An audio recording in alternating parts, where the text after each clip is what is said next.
नमस्कार, मैं हूं संजय शर्मा। आप देख रहे हैं 4 PM न्यूज नेटवर्क। और राजनीति में कब सितारे बुलंदी पर चले जाएं और राजनीति में कब आसमान से आदमी जमीन पर आ जाए, इसका कोई भरोसा नहीं होता। राजनीति में कोई स्थायी दोस्त नहीं है और कोई स्थायी दुश्मन नहीं है। जब तुम मेरे साथ तो हम खुश, जब तुम मेरे साथ नहीं तो हम खुश। लेकिन कभी कभी जब आप किसी के संगी साथी बनते हैं, पुराने वाले को छोड़कर आते हैं और नया वाला आपको धोखा दे देता है, तो क्या होता है ये जयंत चौधरी महसूस कर रहे हैं। चवन्नी एक बार फिर उछल गई और अब चवन्नी गिरेगी, हेड आएगा, टेल आएगा या चवन्नी खड़ी हो जाएगी, कोई नहीं जानता। पश्चिमी उत्तर प्रदेश में जब पहले चरण के चुनाव में सिर्फ 9 दिन 10 दिन बचे हैं, जयंत चौधरी ने वो खेला कर दिया या जयंत चौधरी के साथ वो खेला हो गया जिसकी सपने में भी किसी ने कल्पना नहीं की। दरअसल हुआ ये कि जयंत चौधरी ने चौसर तो बहुत सही बिछाई थी, लेकिन कभी कभी अपने मोहरे अपना वजीर बादशाह को पीटने लगे तो फिर अंजाम क्या होता है ये जयंत चौधरी महसूस कर रहे होंगे।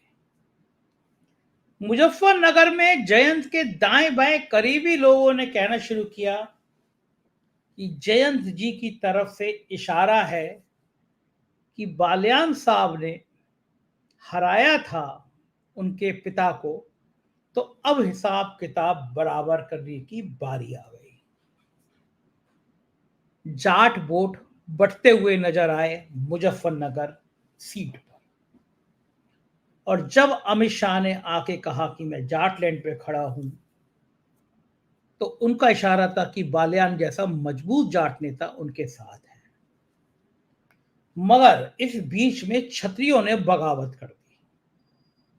एक दौर था जब पश्चिमी उत्तर प्रदेश में 4-5 टिकट क्षत्रियों को, ठाकुरों को दिए जाते थे। उत्तर प्रदेश सरकार में चाहे मुलायम सिंह की सरकार हो, अखिलेश की सरकार हो, मायावती की सरकार हो, 7-8 कैबिनेट मिनिस्टर ठाकुर होते थे। मगर अब योगी सरकार में सिर्फ एक मंत्री ठाकुर है। और हैरानी की बात यह कि पश्चिमी उत्तर प्रदेश, मेरठ, मुरादाबाद, सहारनपुर, बिजनौर मंडल में ठाकुरों के टिकट काट दिए गए। 8-8.5 लाख वोटों से ज्यादा जीते थे वीके सिंह गाजियाबाद से। गाजियाबाद से वीके सिंह का टिकट काटा गया तो क्षत्रियों को उम्मीद थी कि टिकट तो इस बार क्षत्रियों को मिलेगा, लेकिन फिर मिल गया गर्ग साहब को। एक बनिया जाति के हैं गर्ग साहब, उनको मिल गया। फिर बात चली मेरठ से कि संगीत सोम को या किसी क्षत्रिय को टिकट मिलेगा, लेकिन रामायण सीरियल में काम कर चुके अरुण गोयल को टिकट दे दिया गया। अब इसे यह मोदी जी की अति महत्वाकांक्षा माने, एक्स्ट्रा ओवर कॉन्फिडेंस माने कि उनको लगा कि वो जिसको टिकट दे देंगे वो चुनाव जीत जाएगा। कल सहारनपुर में प्रधानमंत्री की रैली थी, कैराना में प्रधानमंत्री की रैली थी। बहुत खुश थे जयंत चौधरी। मैं ये जो होर्डिंग दिखा रहा हूं, नरेंद्र मोदी जी एवं राष्ट्रीय लोकदल के अध्यक्ष चौधरी जयंत सिंह की संयुक्त विशाल जनसभा 6 अप्रैल रविवार प्रातः 10 बजे सहारनपुर में आप सभी सादर आमंत्रित हैं। जयंत चौधरी ने ये तस्वीर, ये होर्डिंग, ये पोस्टर पूरे इलाके में लगा दिए। ट्वीट कर दिया लोकदल ने, जयंत चौधरी ने। बहुत मन से होर्डिंग लगे थे, लोकदल ने किया, ट्वीट किया। कल सहारनपुर में माननीय प्रधानमंत्री जी नरेंद्र मोदी के साथ राष्ट्रीय लोकदल के अध्यक्ष सांसद जयंत सिंह की सहारनपुर की जनता के बीच उपस्थित रहेंगे और जनसभा को संबोधित करेंगे। जाहिर बात है कि जयंत की टीम बड़ी खुश थी कि प्रधानमंत्री के संग शो करेंगे, रैली करेंगे। जयंत जी ने चेहरा वेरा फेशियल कराया, बढ़िया कपड़े प्रेस कराए, लेकिन लोग लेंस लगा के, चश्मा लगा के जयंत चौधरी को ढूंढते रहे सहारनपुर में, और कैराना में जयंत चौधरी नजर नहीं आए। इसके बाद योगी आदित्यनाथ की रैली थी बिजनौर में, और बिजनौर में लोकदल का ही प्रत्याशी है, सीट लोकदल के खाते में गई है। योगी आदित्यनाथ तो मंच पर ललकारते रहे, लेकिन जयंत चौधरी नहीं दिखाई दिए। तो क्या जयंत चौधरी को मना कर दिया गया कि घर पे बैठो, तुम्हारे साथ में आने से हमारे वोट कट रहे हैं? या जयंत चौधरी ने मना कर दिया कि हमारी आपकी पट नहीं रही है, मेरठ में आपने जितनी बेइज्जती करी, पीछे खड़ा किया, हल था वो हल को बाद में कोने पे छोड़ने दिया, अमित शाह एक जगह नाम ही लेना भूल गए, ये जितनी बेइज्जती जयंत चौधरी की हुई, जयंत चौधरी ने खुद किनारा कर लिया। जो भी बात हो, पूरे पश्चिमी उत्तर प्रदेश नहीं, पूरे उत्तर प्रदेश में फैल गई कि जयंत चौधरी इस बार फिर खेल कर रहे हैं, और चर्चा चलने लगी कि चवन्नी फिर पलट गई। सबको उम्मीद थी, एक दिन बीता है, जयंत चौधरी ट्वीट करके बताएंगे, लेकिन पिछले 48 घंटे से चुनावी प्रचार में, चुनावी चरम सीमा पर जयंत चौधरी ने पिछले 48 घंटे से कोई ट्वीट नहीं किया। मेरे सूत्र बता रहे हैं कि 2 दिन से जयंत चौधरी घर के बाहर भी नहीं निकले। यहां तक कि घर के बाहर का जो प्रेमिसेस है, जो अंदर लॉन वगैरह है, जयंत चौधरी उसमें टहलने के लिए भी नहीं निकले। उन्होंने घर के अंदर खुद को कैद कर लिया है। किसी का फोन रिसीव नहीं कर रहे हैं, किसी से बात नहीं कर रहे हैं, और इस तेवरों ने पश्चिमी उत्तर प्रदेश की सब सीटों का समीकरण बदल दिया है। ठाकुर नाराज, जयंत चौधरी नाराज, तो क्या कुछ उत्तर प्रदेश में बड़ा खेल होने जा रहा है? क्या चवन्नी पलट गई और नहीं पलटेगी तो फिर क्या तेवर होंगे? इस विषय पर मैं बहुत खास मेहमानों से आपका परिचय करा रहा हूं, बातचीत करेंगे उनसे। केपी मलिक जी आप सब जानते हैं, बहुत बड़े पत्रकार, बहुत अच्छे पत्रकार, दैनिक भास्कर के राजनीतिक संपादक रहे हैं केपी मलिक जी, और बहुत अनुभव रखते हैं केपी मलिक जी। आज वो मेरे साथ हैं, और बहुत, चूंकि पॉलिटिकल बहुत ज्यादा उनका अनुभव है, तो आज हमारे साथ हैं। राजीव प्रताप सैनी जी, बहुत सीनियर जर्नलिस्ट, मुजफ्फरनगर से मेरे साथ जुड़ रहे हैं। कई बड़े इलेक्ट्रॉनिक मीडिया और प्रिंट मीडिया में वो काम कर चुके हैं, पश्चिमी उत्तर प्रदेश की राजनीति के रग रग से वाकिफ हैं। तो ये खास पैनल है, और हम इनसे बात करके समझने की कोशिश करेंगे। चूंकि चुनाव में अब सिर्फ 10 दिन बचे हैं, 9 दिन बचे हैं, ऐसे मौके पे जो पश्चिमी उत्तर प्रदेश की सीटें हैं, क्या वो फंस गई? क्या उनमें कुछ बड़ा खेल हो रहा है, या चक्कर क्या है? जयंत चौधरी 2 दिन से घर से बाहर क्यों नहीं निकल रहे हैं? छतरियों की पंचायत क्या गुल खिला रही है, क्या संदेश दे रही है? ठाकुर क्यों नाराज हैं? केपी मलिक साहब, इन सारे सवालों का जवाब आपसे बेहतर कोई दे नहीं सकता। आप उस पश्चिमी उत्तर प्रदेश के एक एक जिले की, एक एक नेता की नस जानते हैं। खेल हो क्या गया ये अचानक? पानी पी रहे हैं, इसका मतलब आप विस्तार से बताएंगे मेरे को। देखिए संजय जी, अगर आप देखें पिछले कुछ दिनों से, जब से मेरठ में रैली हुई है राष्ट्रीय लोकदल और भाजपा के गठबंधन के बाद, तो वहीं से लोगों में भयंकर नाराजगी दिखी। जिस प्रकार से जयंत चौधरी की मंच पे एक हिसाब से बेइज्जती हुई, अपमान हुआ, उसको जाटों ने बहुत उससे लिया, लेकिन कोई बहुत ज्यादा रिएक्शन वो इसलिए नहीं कर पाए कि भाई जब नेता चला गया है ठीक है। उसके बाद की जो रैली हुई है, फिर वो मुजफ्फरनगर में परसों रैली हुई, वहां अमित शाह आए, वहां पे भी जयंत चौधरी को कोई बुके नहीं दिया गया, कोई स्वागत नहीं किया गया, और भूपेंद्र चौधरी जो यूपी के प्रदेश अध्यक्ष हैं वो उनको छोटा भाई बता रहे हैं। तो वो उस तरह से उनको कर रहे हैं कि जैसे कोई छोटे दल को आपने अपने साथ ले लिया है, उस तरीके से बिहेव कर रहे हैं। और जाट समाज जो है वो इन चीजों को बहुत अच्छा नहीं मानता, और पहले ही बहुत सारी चीजें फैल गई थी कि चवन्नी का उदाहरण हर आदमी दे रहा है। दूसरा, इनको तस्वीर दिख गई थी मोदी के अंदर चौधरी चरण सिंह की, तो पहले ही लोग खफा थे। तो ये मेरठ रैली ने उसमें उस जो आग थी उसमें घी डालने का काम किया। खैर, दूसरा आप देखें, मैं ये जो महाभारत की भूमि है हमारी मेरठ का जो एरिया है, चाहे यहाँ पे राजपूत हो, ठाकुर हो, चाहे गुजर हो, जाट हो, सैनी हो, तो ये जो समाज है ये सब जाटों की तरह बिहेव करते हैं, और दबंगई सबकी यहाँ चलती है। अगर सामने आ गए खुल के तो आ गए, क्योंकि सब अच्छे किसान हैं, सब संपन्न किसान हैं। तो ये जो आज आपने एक नजारा सहारनपुर में देखा ठाकुरों का, खुलेआम उन्होंने इस तरह की घोषणा कर दी है कि हम पूरे पश्चिम उत्तर प्रदेश में नहीं, पूरे उत्तर प्रदेश में जो भी कैंडिडेट भाजपा को चुनाव हरा रहा होगा बिना किसी कंडीशन के उसको सपोर्ट करेंगे। तो ये बड़ी बात है और इसकी खबर भाजपा को नहीं है ऐसा नहीं हो सकता, उसके तमाम कारण है। अगर आप देखेंगे पल पल जिस प्रकार से क्षत्रियों के जो समाज से नेता भारतीय जनता पार्टी में आते हैं उनसे किस तरह का बिहेव किया गया।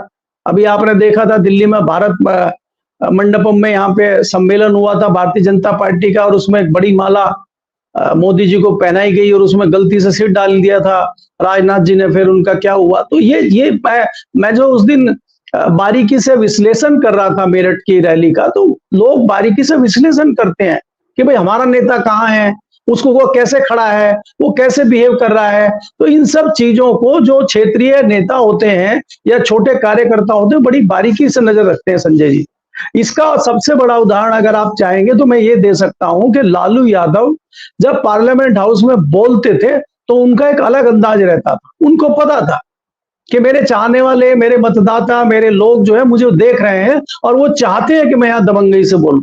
उसमें चाहे मुलायम सिंह रहे हों, चाहे दूसरे तमाम नेता हों, जो जानते हैं कि लोग हमें फॉलो कर रहे हैं, वॉच कर रहे हैं, तो वो इस तरह की चीजें बोलते हैं। तो ये ठाकुर समाज में कई सारी चीजें इस तरह की गई हैं। और आप अगर देखें योगी आदित्यनाथ भी उसी समाज से आते हैं। उसके बाद जो बहुत बड़े जो 8,55,000 से ये ऐतिहासिक जीत दर्ज की थी वीके सिंह ने, 2 बार वो गाजियाबाद से सांसद बने, मंत्री बने, एकाएक बिना किसी कारण उनका टिकट काट दिया गया। उसके बाद अगर ये मुजफ्फरनगर की सीट को आप देखेंगे, इसमें जो सरधना की सीट आती है, यहाँ पे संगीत सोम है, संगीत सोम है, ठाकुर चौबीसी में उनका अच्छा खासा असर माना जाता है और वो आसपास के एरिया को प्रभावित करते हैं, चाहे वो मेरठ हो, चाहे वो बागपत की भी कुछ उसमें गांव आते हैं, चाहे मुजफ्फरनगर तो सरधना में पूरा आता ही है। तो मुजफ्फरनगर की सीट को विशेष तौर से वो प्रभावित करते हैं, इसीलिए मुजफ्फरनगर से संजीव बालियान बहुत ज्यादा डरे हुए हैं। इसके अलावा ये राजीव जी बता देंगे आपको लोकल में, क्योंकि ये है, सैनियों की भी इस तरह की पंचायतें हो रही हैं, त्यागी समाज की भी पंचायतें भारतीय जनता पार्टी के खिलाफ हो रही हैं। जाट समाज खाली पंचायत नहीं कर रहा है लेकिन नाराजगी उसमें भी बहुत ज्यादा है। तो ये सारी चीजों का अगर आकलन आप इकट्ठा करेंगे तो आप पाएंगे कि भारतीय जनता पार्टी की वेस्टर्न यूपी की सभी सीटों पे बहुत मुश्किल बढ़ी हुई है। और इतने कम समय में, पहले फेज में यहाँ चुनाव है, 19 तारीख को वोटिंग है, इतने कम समय में आप इनको संभाल लेंगे, आप इनको ठीक कर लेंगे, इसकी उम्मीद ना के बराबर है। दूसरा उदाहरण अगर आप संजय जी देखेंगे, जिस प्रकार 2 दिन पहले प्रधानमंत्री की रैली सहारनपुर में हुई और आज ये खाली एक समाज की रैली हुई, रैली क्या, इसको तो उनका आपका खाली एक पार्टी का सम्मेलन इसको आप कह सकते हैं, क्षत्रिय सम्मान सम्मेलन उन्होंने किया है। उसमें लोग अपने वाहनों से आए हैं, कुछ लोग भैंसा बुग्गी पे बैठ के आए हैं, कुछ ट्रैक्टर पे आए हैं या दूर से आए तो अपने पैसे से बसें इकट्ठा करके आए हैं। तो ये कम से कम माना जा रहा है कि 40-50 हजार आदमी ये लोग आए थे। और जबकि वहां के सहारनपुर के पत्रकार बताते हैं तो मुश्किल से 10-12 हजार आदमी प्रधानमंत्री की रैली में थे। और दूसरी बात यह कि अगर आप वेस्टर्न यूपी में रैली कर रहे हैं और वेस्टर्न यूपी के जिस नेता को आपने साथ लिया है, जो कैराना पे बहुत ही असरदार लोकदल रहा है, सहारनपुर में भी उसका असर है, ऐसे में जयंत चौधरी का मंच पे ना जाना लोगों के मन में संशय पैदा कर रहा है। तो ये भारतीय जनता पार्टी के लिए बहुत बड़ी मुश्किल खड़ा करेगा और आने वाले समय में इसके नतीजे भी आपको दिखेंगे संजय जी। बिल्कुल ठीक कह रहे हैं। मैं दोबारा आपके पास आऊंगा कुछ और सवालों के साथ। राजीव प्रताप सैनी जी, आप लंबे समय से, सालों से, एक दशक से पत्रकारिता कर रहे हैं इस इलाके में।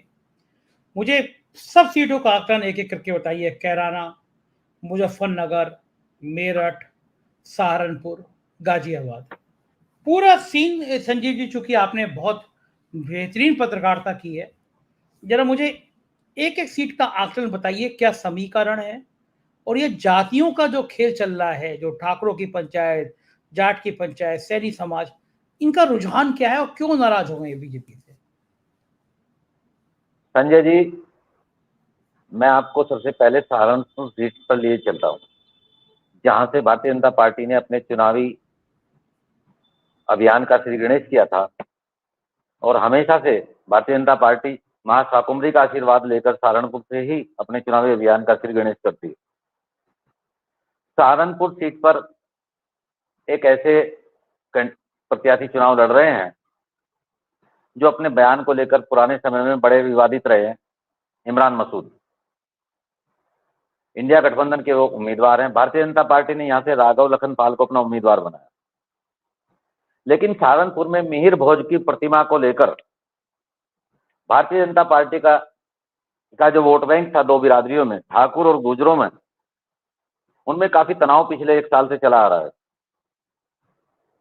तो चूंकि आज ठाकुर समाज की बहुत बड़ी पंचायत ननोता और सहारनपुर में हुई है, लेकिन उस विवाद के बावजूद भी ठाकुर समाज ने जो आह्वान किया है कि वह भारतीय जनता पार्टी को हराने वाले प्रत्याशी को वोट करेगा, तो उसे देखते हुए सहारनपुर में भी भारतीय जनता पार्टी की सीट फंसी हुई नजर आ रही है। जहां तक कैराना सीट का सवाल है, कैराना सीट पर इकरा एक तरफा जीतती दिखाई दे रही है। उसका सबसे बड़ा कारण यह है कि वीरेंद्र सिंह इस क्षेत्र में गुर्जरों के सबसे बड़े नेता माने जाते हैं। उम्मीद थी कि इस बार भारतीय जनता पार्टी जो मंत्रिमंडल में विस्तार करने जा रही है, उनको मंत्रिमंडल में स्थान देगी और उचित उनको सम्मान देगी, लेकिन इसके बावजूद भी उन्हें प्रतिनिधित्व नहीं दिया गया। इसको लेकर गुर्जर समाज में भारी नाराजगी है। उनके पुत्र मनीष चौहान भी कैराना लोकसभा क्षेत्र पर काफी सक्रिय हैं।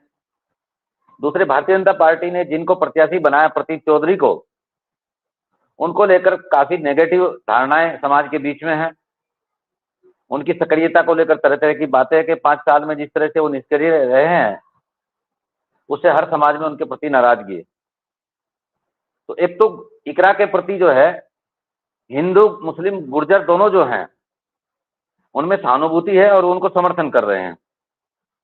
दूसरे, जहां तक जाट समाज का सवाल है, इकरा हसन की माताजी और मरहूम मुनव्वर हसन जी की पत्नी तबस्सुम बेगम आरएलडी के सिंबल पर यहां से उपचुनाव में सांसद बनी थी और जाटों ने बड़ी संख्या में उनको वोट दिया था।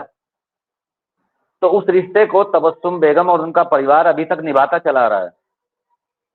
तो बहुत बड़ी संख्या में तो नहीं कहूंगा, लेकिन फिर भी जाटों का एक बहुत बड़ा वर्ग उनको सपोर्ट कर रहा है। दूसरे, सैनी वर्ग में भी नाराजगी है। ना सहारनपुर सीट पर कोई उनको प्रतिनिधित्व मिला है, ना कैराना सीट पर प्रतिनिधित्व मिला है। पूर्व मंत्री धर्म सिंह सैनी घर खाली बैठे हैं। साहब सिंह सैनी टिकट मांग रहे थे, उनको टिकट नहीं मिला। तो ये दोनों नेता भी कैराना और सहारनपुर अपना असर छोड़ेंगे। और निश्चित रूप से जहां तक मेरी जानकारी है, इनके समर्थक दाएं बाएं इंडिया गठबंधन के प्रत्याशियों के साथ सेट हो चुके हैं। तो जहां तक इन 2 सीटों की बात है, दोनों सीटें साफ है बिल्कुल। कैराना पर इकरा सीधे सीधे जीत रहे हैं, कहीं कोई फाइट नहीं है। और सहारनपुर में इमरान खान का पलड़ा भारी नजर आ रहा है। अब हम मुजफ्फरनगर पर आते हैं। मुजफ्फरनगर पश्चिम उत्तर प्रदेश की सबसे हॉट सीट मानी जा रही है। यहां पर 2 बार के सांसद और पूर्व मंत्री संजीव बालियान प्रत्याशी हैं, जिन्होंने 2019 के चुनाव में चौधरी अजीत सिंह को हराया था और उसके बाद राष्ट्रीय फलक पर इनका कद काफी बढ़ गया था और ये माने जाना लगा था कि जाटों में एक उभरता हुआ नेतृत्व भारतीय जनता पार्टी को मिला है। और भारतीय जनता पार्टी ने भी उन्हें इसी स्तर पर वेट दिया और पार्टी में और केंद्र में मंत्रिमंडल से नवाजा और पश्चिमी उत्तर प्रदेश के एक तरह से बेताज बादशाह वो माने जाने लगे थे। भारतीय जनता पार्टी मुजफ्फरनगर की बात तो छोड़ दीजिएगा, आसपास के जनपदों में भी भारतीय जनता पार्टी में उनका इंटरफेयर साफ साफ नजर आने लगा था। लेकिन जहां तक ये अभी जो ताजा एपिसोड जैन जी को लेकर चल रहा है, केपी मलिक जी ने प्रकाश डाला है मेरठ की और मुजफ्फरनगर की रैली को लेकर, उस पर तो मैं दोबारा नहीं दोहराऊंगा। लेकिन जयंत चौधरी पर भारतीय जनता पार्टी की नजर 2017 से थी। आरएसएस 2017 से जयंत चौधरी और अजीत सिंह को अपनी तरफ मिलाने के लिए प्रयास कर रहा था। लगातार उनसे बातचीत हो रही थी और यही जयंत चौधरी चूक कर गए कि वो आरएसएस के बीच मध्यस्थता के बिना समझौता कर बैठे और वो सीधे अमित शाह कैंप और पीयूष गोयल के मार्फत बीजेपी से समझौता कर बैठे। और जिस दिन ये समझौता हुआ उसी दिन मुझसे एक पत्रकार ने पूछा था कि राजीव जी, गठबंधन का भविष्य क्या नजर आ रहा है। मैंने उसी दिन कह दिया था कि भारतीय जनता पार्टी राष्ट्रीय लोकदल को खा जाएगी।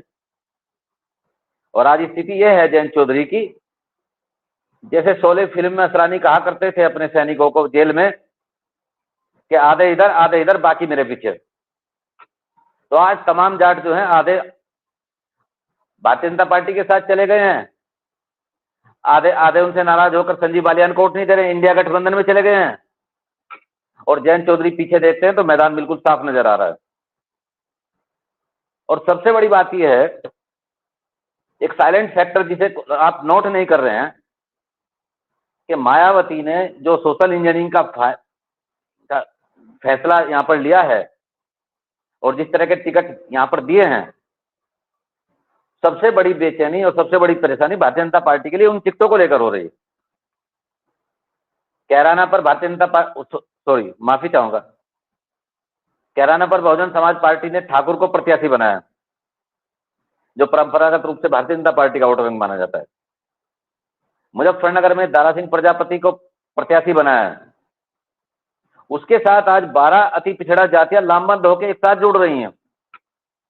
सबसे बड़ी बात देखिएगा, और मुझे तो ऐसा लगता है कि चुनाव आते आते जितनी वोट समाजवादी पार्टी के प्रत्याशी को मिलेंगी, उतनी वोट भारतीय जनता पार्टी और बसपा के दोनों प्रत्याशियों को मिलेंगी। अब ऐसा लगने लगा है चुनाव में कि भारतीय जनता पार्टी दूसरे और तीसरे नंबर की लड़ाई लड़ रही है। अरे बाप रे, क्या कह रहे हैं आप? स्थिति इतनी रोचक है। भारतीय जनता पार्टी का जो परंपरागत वोट बैंक है, आप मुजफ्फरनगर की बात कर रहे सैनी, हैं? राजपूत, त्यागी, राजीव भाई आप सब बसपा के पीछे लगे। आप मुजफ्फरनगर की बात कर रहे हैं?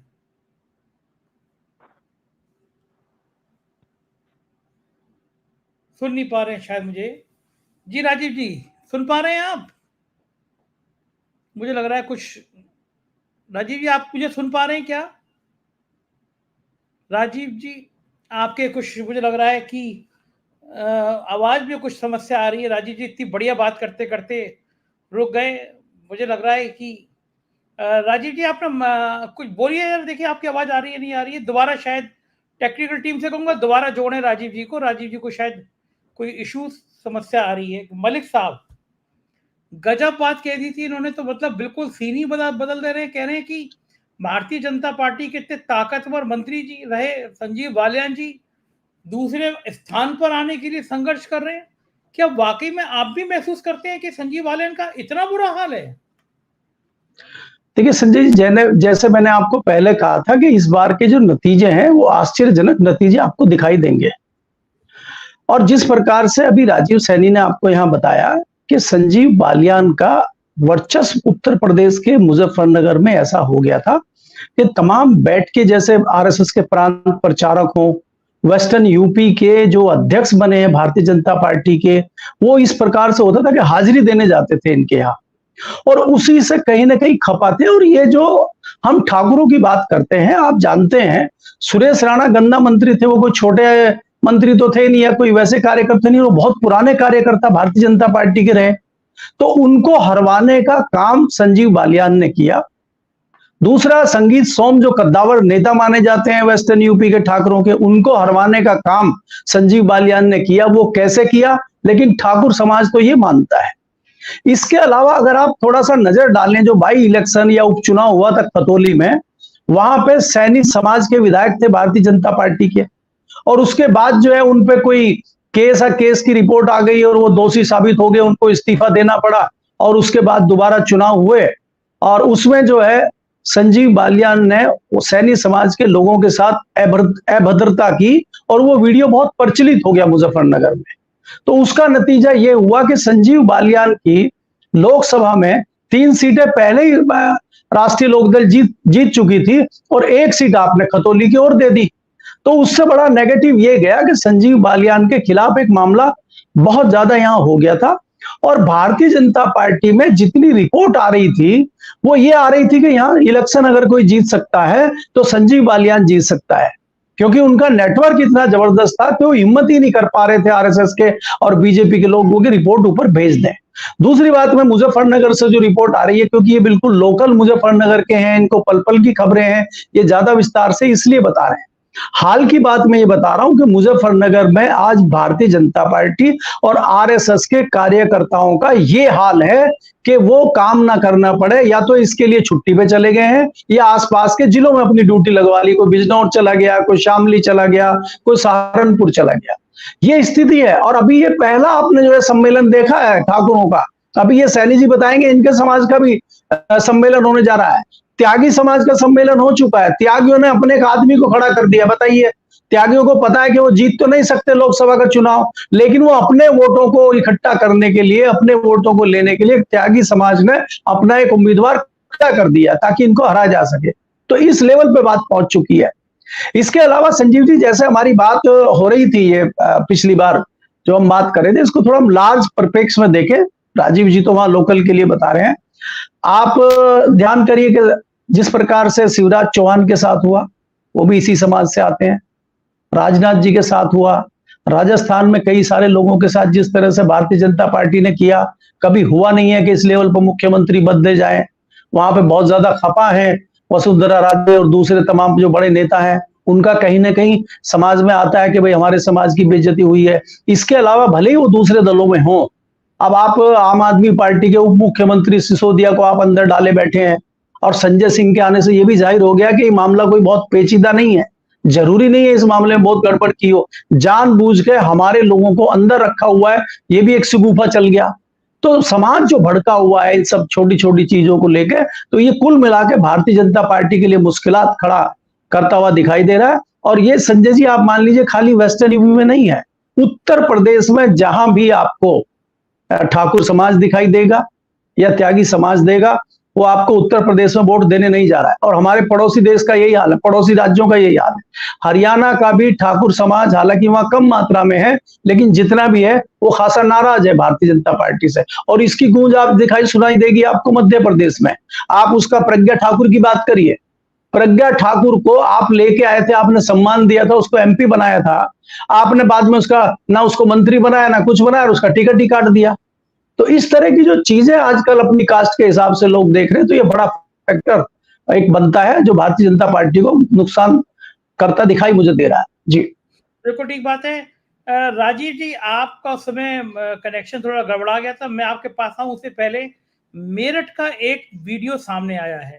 मेरठ में भारतीय जनता पार्टी के प्रत्याशी अरुण गोयल पैराशूट से उतारे गए, लेकिन उन महाशय जी का बड़ा बुरा हाल है। विधायक और मेयर खड़े रहते हैं, लोग विरोध कर रहे हैं। एक वीडियो आया, मैं दर्शकों को दिखा दूं, फिर राजीव जी आप।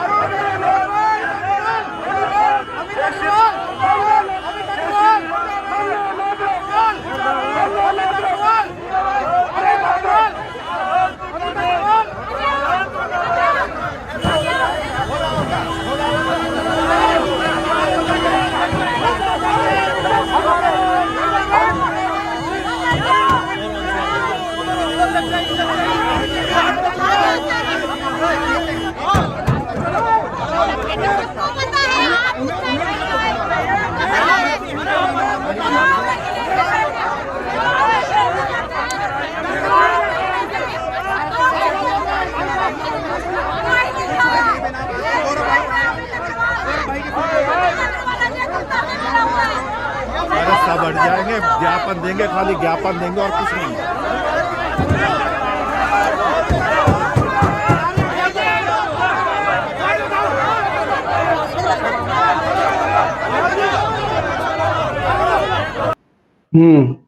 ये गजब है। संजय जी मैं इस पे बताना चाह रहा हूं। ये मेरठ के पल्लवपुरम का वीडियो है, और ये देखिए यहाँ पे भारतीय जनता पार्टी की वोटिंग होती रही है, और ये निर्णय यहाँ के लोगों ने लिया है कि हम चुनाव का बहिष्कार करेंगे।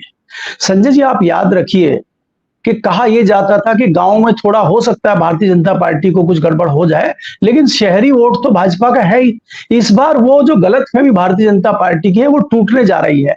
और ये चीजें आपको खाली मेरठ में मत देखिए, ये चीजें आपको मुजफ्फरनगर और गाजियाबाद में भी आने वाले समय में दिखाई देंगी, क्योंकि वहां की जो ये वेलफेयर एसोसिएशन है, दूसरे लोग हैं, पंचायतें कर रहे हैं, और ये इनका पूर्ण रूप से बहिष्कार कर रहे हैं।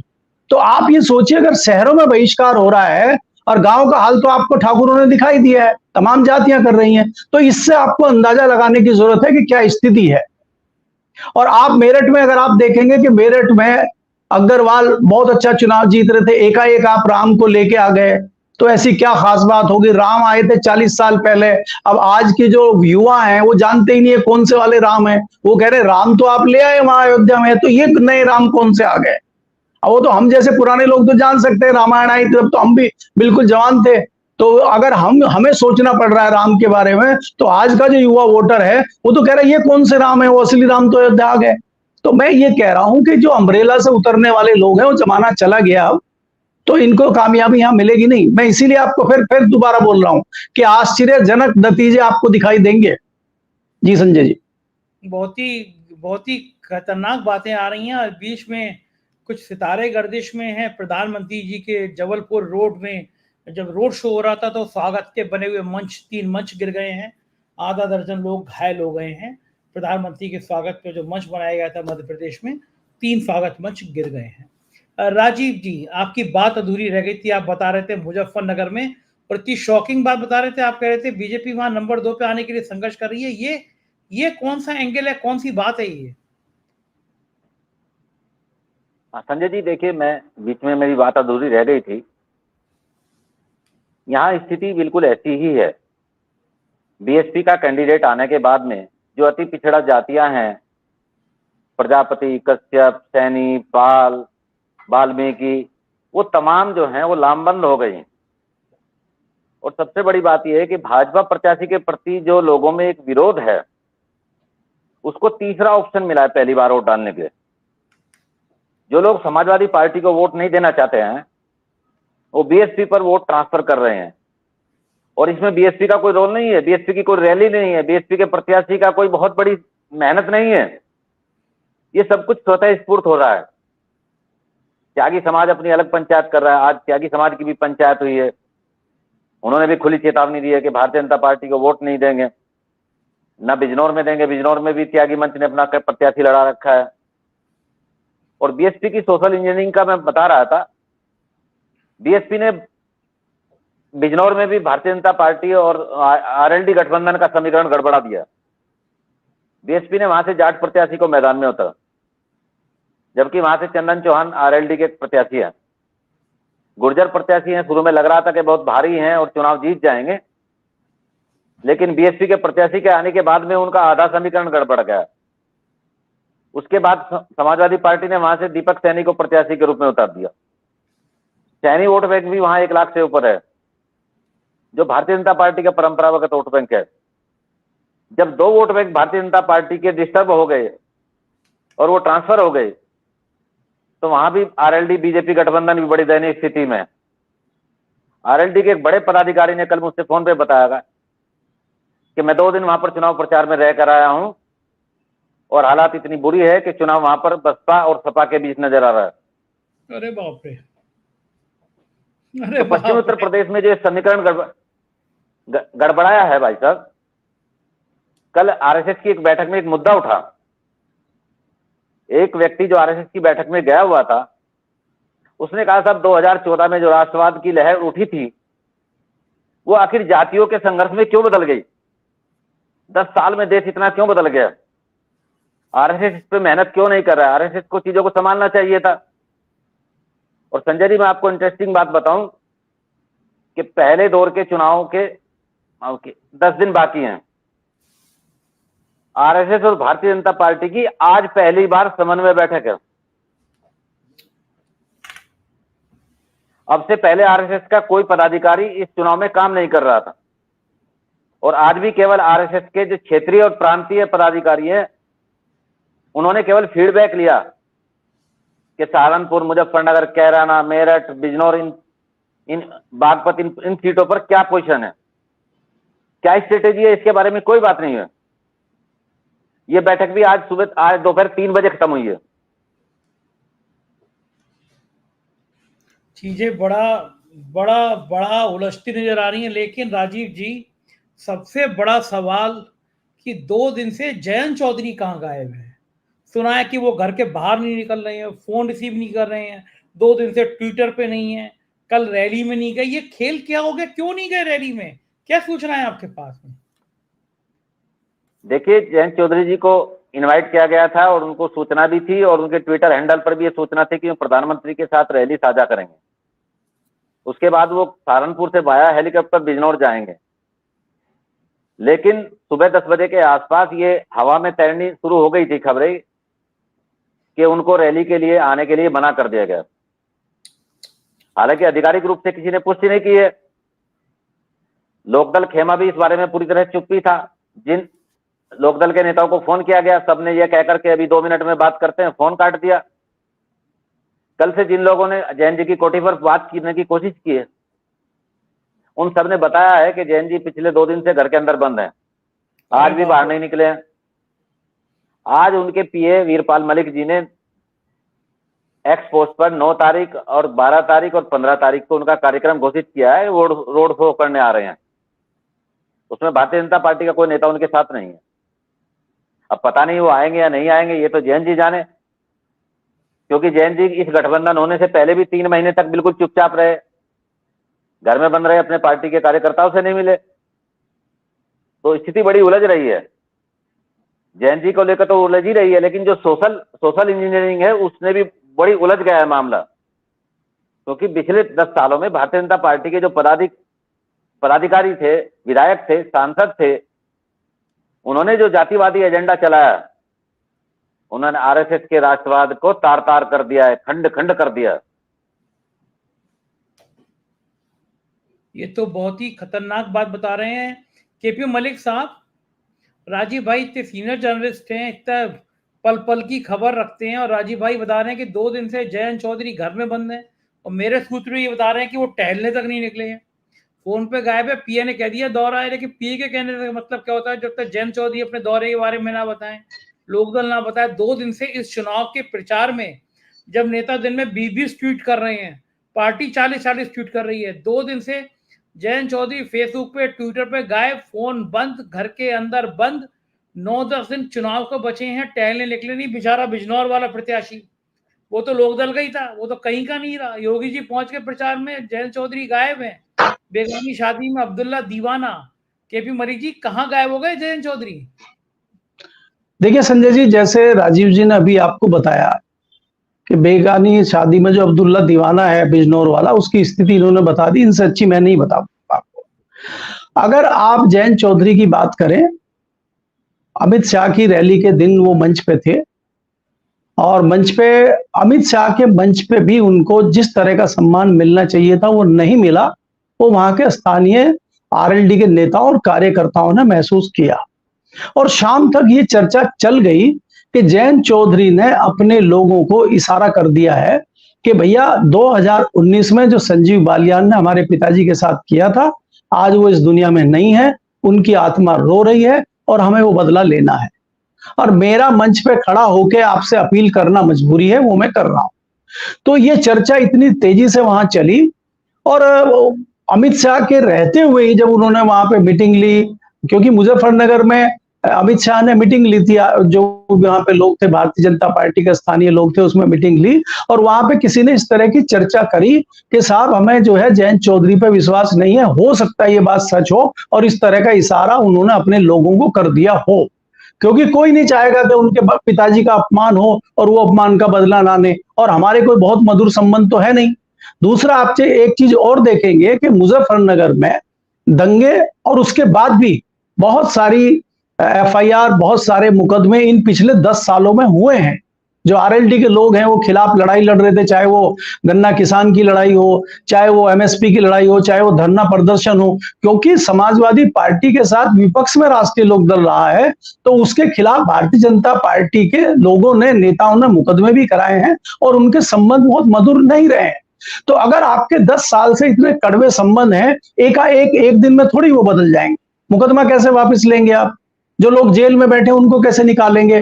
तो ये चीज फैल गई, और इसमें ये हुआ कि कहीं ना कहीं ये गड़बड़ होगी, और जितना आप जयंत चौधरी को जहां जहां घुमाएंगे साथ में लेके, उसका प्लस होने के बजाय नेगेटिव ही होगा। तो ये इस तरह की चर्चा चल गई। और जैसे राजीव जी कह रहे हैं कि भारतीय जनता पार्टी की तरफ से उनको सुबह में फोन गया कि आपको आने की जरूरत नहीं है, मेरी सूचना है उनको शाम को ही फोन चला गया था कि आपको आने की जरूरत नहीं है, और रात को ही उन्होंने अपना फोन स्विच ऑफ करके वो अपना सो गए थे। तो दूसरा, आप वो नतीजा अभी तक देख रहे हैं कि अभी तक जब हम बात कर रहे हैं, अभी तक खबरें हैं कि वो कहीं बाहर निकले नहीं है, किसी से उनकी बात हुई नहीं है। और उनके पास एक सबसे बढ़िया फॉर्मूला है, जब किसी से बात ना करो अपना फोन स्विच ऑफ कर लो, और जो दफ्तर में फोन आएगा, घर पे फोन आएगा, वो पीए कह देगा साहब सो रहे हैं, साहब है नहीं, वो उलझाना जानते। पीए एक्सपर्ट रख लिए उन्होंने, समरपाल के जो समरपाल टाइप पीए होते थे पुराने, जो थोड़ा बता देते नहीं नहीं ऐसा नहीं है, क्या है मुझे बताओ, ये करो, वो भी नहीं है, वो साफ बोलने वाले हैं। आपने अपॉइंटमेंट लिया था, आपको किस लिए मिलना है, वो ऐसा इंटरव्यू करेंगे उन जाटों का, वो खुद ही भाग जाता है और गाली देकर फोन खुद ही काट देता है। इनको काटने की जरूरत नहीं पड़ती, हाल इन्होंने बना दिया है। अब जाटों को ये लगने लगा है कि हमने ऐसा अपनी जो जाटों की बस है, जो जाट समाज का सूत्रधार है, हमने ऐसा कमजोर नेता बना दिया है कि कहीं वो बस को खड़ी कर देता है, कभी वो तेज भगा देता है, कभी इधर मोड़ देता है, इसका पता ही नहीं है करेगा क्या। अब कई लोग, जैसे हम लोग भी पहले इस बात के समर्थक थे कि राष्ट्रीय लोकदल को, जयंत चौधरी को सत्ताधारी दल भाजपा के साथ जाना चाहिए और अपनी मांगे वहां रखनी चाहिए, क्योंकि 10 साल से आप विरोध में हैं, किसानों का नुकसान हो रहा है, तो आप वहां जाइए, एमएसपी की बात करिए, किसानों को सम्मान दिलाने की बात करिए। दूसरी, जो चाहे वो ब्रजभूषण सिंह हो चाहे टैनी हो, उन्होंने किसान को जिस तरह से गाड़ी के नीचे कुचला, उनको सजा मिलनी चाहिए। आप इस तरह की बातें करिए। और वो ये सारी बातें छोड़ के वो कह रहे हैं वहां पे मोदी जी में उनको चौधरी चरण सिंह का अक्स नजर आ रहा है। अब अगर वो जाके इस तरह की बातें कर रहे हैं, वो कह रहे हैं कि प्रेरणा लेते थे चौधरी चरण सिंह जी पटेल से और उनका लगातार गुजरात आना जाना रहता था। अब हमने ये बात जो है अपने जो वरिष्ठ कुछ लोग बचे हुए हैं पुराने, सोमपाल शास्त्री जैसे लोग, विद्वान लोग हैं पुराने, हमने उनको फोन किया, शास्त्री जी ये बात आपने हमें बताई नहीं, हमारी नॉलेज में आई नहीं है। मैंने कई किताबें चौधरी चरण सिंह की पढ़ी और ये बात तो हमें पता ही नहीं चली कि प्रेरणा गुजरात से वो लेते थे और पटेल साहब के यहाँ आना जाना गुजरात उनका खूब था। तो अब उन्होंने जवाब दिया कि भाई मुझे नहीं पता, जो नए क्रांतिकारी आए ये बताएंगे। जयंत को पता लगा है क्योंकि चौधरी साहब की पुरानी जो किताबें, पुरानी स्थिति दबी हुई निकल गई है इनके पास, तो इतिहास पलट दिया इन्होंने पुराना। तो इस तरह की चीजें जाट समाज बिल्कुल पसंद नहीं करता। इनको चाहिए, देखिए जाटों को कुछ नहीं चाहिए, मैं आपको बताऊं, और चाहे वो ठाकुर हो उनको भी कुछ नहीं चाहिए, इनको इज्जत चाहिए। अगर आप इनकी इज्जत नहीं करेंगे तो ये आपके खिलाफ जाएंगे ही जाएंगे। और ये दोनों भारी भरकम कौम है यहाँ पे, अगर इस तरह से खिलाफ चली गई हैं तो ये भारतीय जनता पार्टी के लिए बहुत मुश्किलात है। दूसरा संजय जी, आप देखिए कि जब आपका समय अच्छा होता है ना, कहावत भी है, जब आपका समय अच्छा होता है तो सब कुछ अपने आप होता चला जाता है, और जब आपका समय खराब होता है तो आप ऊंट पे बैठे रहते कुत्ता काट लेता है। अब आज अगर आप 2014 में देखेंगे, तमाम परिस्थितियां मोदी जी के पक्ष में अपने आप बन रही थी। आज भी आप अगर आप कहें एज ए एक्सपर्ट मेरे से आप पूछेंगे तो 2014 के चुनाव में कांग्रेस ने कोई इतनी बड़ी भारी भरकम गलतियां नहीं की थी कि किसी ने उजागर की हो और उनको हटाया जा सके। इसकी लड़ाई किसी ने नहीं लड़ी। वो तो लोकपाल का एक नाटक अरविंद केजरीवाल ने शुरू किया रामलला मैदान में, और वो लोकपाल आज तक हमें दिखाई नहीं दिया कौन सा पाल है, राजपाल, लोकपाल, सीतापाल, हरपाल, इनका पता नहीं लगा, और वो हवा हवाई हो गया और वो भारतीय जनता पार्टी की सरकार निपट गई दिल्ली में और केंद्र में। तो उसका नतीजा है कि कई सारी इस तरह की परिस्थितियां बन गई, और आज वही परिस्थितियां मोदी जी के विरोध में जा रही हैं, अपने आप जा रही हैं, ऑटोमेटिकली जा रही हैं। तो इसलिए मुझे लगता है कि जब आपका अच्छा समय होता है तो सब आपके साथ आ जाते हैं, और जब आपका बुरा समय होता है, जो आपके भी होते हैं वो भी छिटकने लगते हैं। जी बिल्कुल ठीक कह रहे हैं आप। जब बुरा वक्त होता है संकेत होते हैं। मेरे एक मित्र ने अभी भी मुझे मैसेज किया, सामने फोन रखा है, उस पर लिखा है कि देखो बुरे वक्त का संकेत यह है कि मंच ही गिर जा रहा है स्वागत में। मैं जी कहता जी जी या कुछ भी हो सकता है। लेकिन एक और सज्जन का मैसेज आया खतरनाक कि आप मालूम करिए कि ही सीमा पर तनाव है क्या। एक बहुत बढ़िया शेर है कि सीमाओं पर तनाव है क्या, मालूम करो चुनाव है क्या। उनके मैसेज में वो सतपाल मलिक वाली बात है कि जब बीजेपी को महसूस हो रहा है कि चुनाव पिट गया तो कहीं कुछ बड़ा हो सकता है। भगवान करिए आशंका गलत हो, ना सेनाओं पे कुछ हो, ना कब संजय जी मैं आपकी बात काट के कहता हूं, देखिए ये काट की हांडी बार बार नहीं चढ़ा करती। अगर इस तरह की कोई भी घटना होती है, कोई भी चीज होती है, तो उसके दूरगामी परिणाम होंगे और वो इनके विरोध में जाएगा और स्थिति बहुत खराब देश में हो जाएंगी। तो मुझे नहीं लगता कि भारतीय जनता पार्टी का कोई भी व्यक्ति इस तरह का मूर्खतापूर्ण कोई फैसला लेगा, या भारतीय जनता पार्टी इस तरह का कुछ चीजें करेंगी। जी राजीव जी कुछ बोलना चाहते? जी राजीव जी बताइए, एक माइक अनम्यूट कर लीजिए राजीव जी, माइक माइक राजीव जी। जी जी हाँ संजय जी, मैं आपको बताना चाहता हूं कि जैन जी के विषय में थोड़ा मैं अपडेट कर दूं। भारतीय जनता पार्टी में एक लॉबी है उसमें आरएसएस के एक बहुत बड़े नेता हैं जो आज की तारीख में अखिल भारतीय स्तर के पदाधिकारी। संजीव बालियान का करियर बनाने में उनका बहुत बड़ा योगदान रहा है और वो उस लॉबी से जुड़े हैं जिसमें भूपेंद्र चौधरी हैं, जेपी नड्डा है और अमित शाह हैं। जब से भूपेंद्र चौधरी प्रदेश अध्यक्ष बने हैं, उनके अंदर भी प्रदेश के सबसे बड़े जाट नेता बनने की महत्वाकांक्षाएं जाग रही हैं और संजीव बालियान भी अपना रास्ता खोज रहे हैं। तो संजीव बालियान को आरएसएस की वो लॉबी सपोर्ट कर रही है। तो मुझे लगता है कि जैन जी के साथ जो कुछ भी घट रहा है पश्चिम उत्तर प्रदेश में पिछले एक सप्ताह में, जो भी घटनाएं घटी हैं, जो जनता के सामने हैं और जो पर्दे के पीछे हैं, मुझे ऐसा लगता है कि वो लॉबी है जो संजीव बालियान से बड़ा नेता जैन जी को मानने को तैयार नहीं है और भूपेंद्र चौधरी उनको अपने से बड़ा नेता बनने नहीं देना चाहते। बिल्कुल सही कह रहे हैं आप, एकदम सही आकलन है। ये पेच इतने ज्यादा उलझ गए हैं कि इन्हें सुलझाना मुश्किल है और सुलझाने के लिए अब सिर्फ 10 दिन बचे हैं। और जाहिर है जब चीजें चली जाती हैं, अब सब इकट्ठे भी हो जाएं तो चीजें सुलझती नहीं है। हम दुआ करेंगे कि जयंत जी अपने कोप भवन से बाहर आए, कम से कम कार्यकर्ताओं को बता दो दें। 2 दिन हो गए हैं घर में बंद। एक नेता चुनाव के समय में 2 दिन में अपने घर में बंद रहे।